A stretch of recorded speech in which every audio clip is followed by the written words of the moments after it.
Bonjour et bienvenue sur la chaîne Dessin Explique pour une toute nouvelle vidéo où cette fois-ci je vais dessiner un dragon d'eau qui est inspiré de la série de romans Les Royaumes de Feu. Donc ce dragon d'eau en fait c'est un aile de mer et c'est un concept art que j'ai retrouvé sur Pinterest lié du coup à ma passion pour cette saga qui honnêtement je trouve que c'est l'une des meilleures sagas romans et fantaisistes que j'ai pu lire. Bon forcément les fans de Harry Potter diront le contraire, mais personnellement, étant un grand fan de Dragon, je ne peux dire qu'autre chose que cette série, c'est ma préférée. Et malheureusement, une adaptation en animation était censée être prévue. Malheureusement, ce projet n'a jamais été sorti et du coup, je suis trop déçu. Avant de continuer, je vous invite à vous abonner, à liker et à laisser un petit commentaire. Ça fait toujours plaisir et surtout, ça soutient énormément la chaîne. Alors surtout, abonnez-vous. Donc, pour continuer ce dessin, j'ai repris mes anciens feutres,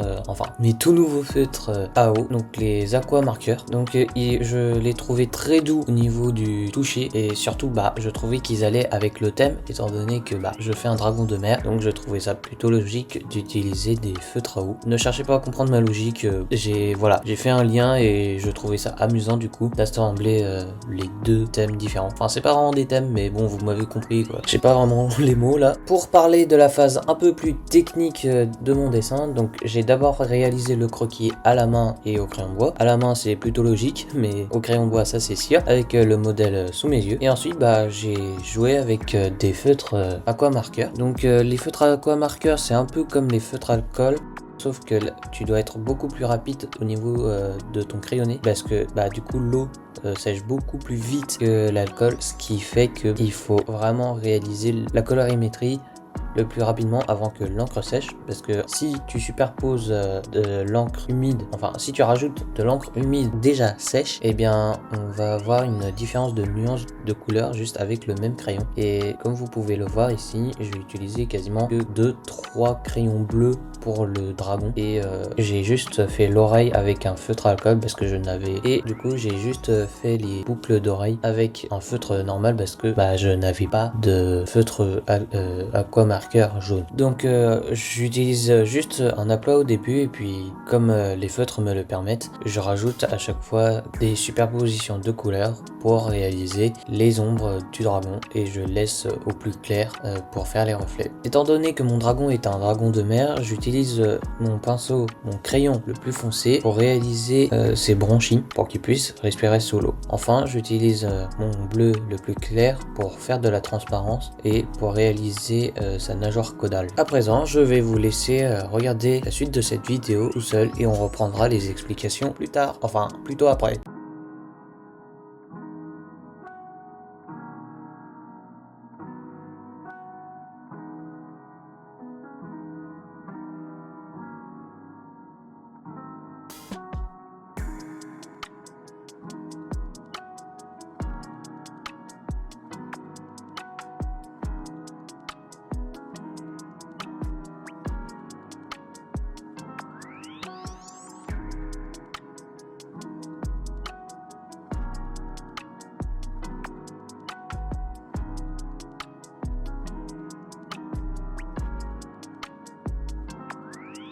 Présent que j'ai terminé avec le feutre aqua marqueur, je décide de rajouter des mini détails d'ombre et de reflets avec mes crayons de couleur et de réajuster un peu les teintes au niveau du cou et du ventre de mon dragon. Et avec du coup mon crayon plus foncé, je viens également rajouter des zones d'ombre ou des mini taches qui viennent créer un contraste et du coup créer les écailles du dragon.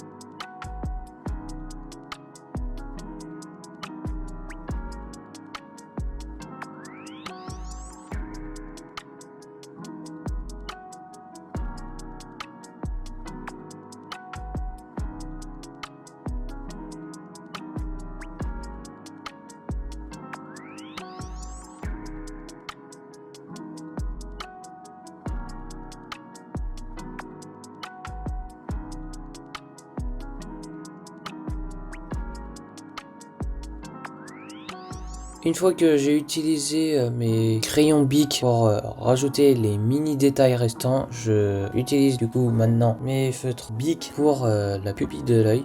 Ce choix est tout simple, c'est parce que j'avais peur que les aqua marqueurs se diluent trop dans le papier et que ça ne respecte plus la forme de l'œil et que du coup ça gâche le regard du dragon. C'est vraiment que pour ça. Ensuite avec un crayon blanc, je viens rajouter des mini reflets, donc d'écailles au niveau des oreilles, du ventre et sur tout son cou.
Merci d'avoir regardé cette vidéo, j'espère qu'elle vous aura plu. Si c'est le cas, n'hésitez pas à vous abonner, à mettre un petit commentaire et à liker cette vidéo, ça fait toujours plaisir. Et surtout, à très bientôt pour une prochaine vidéo.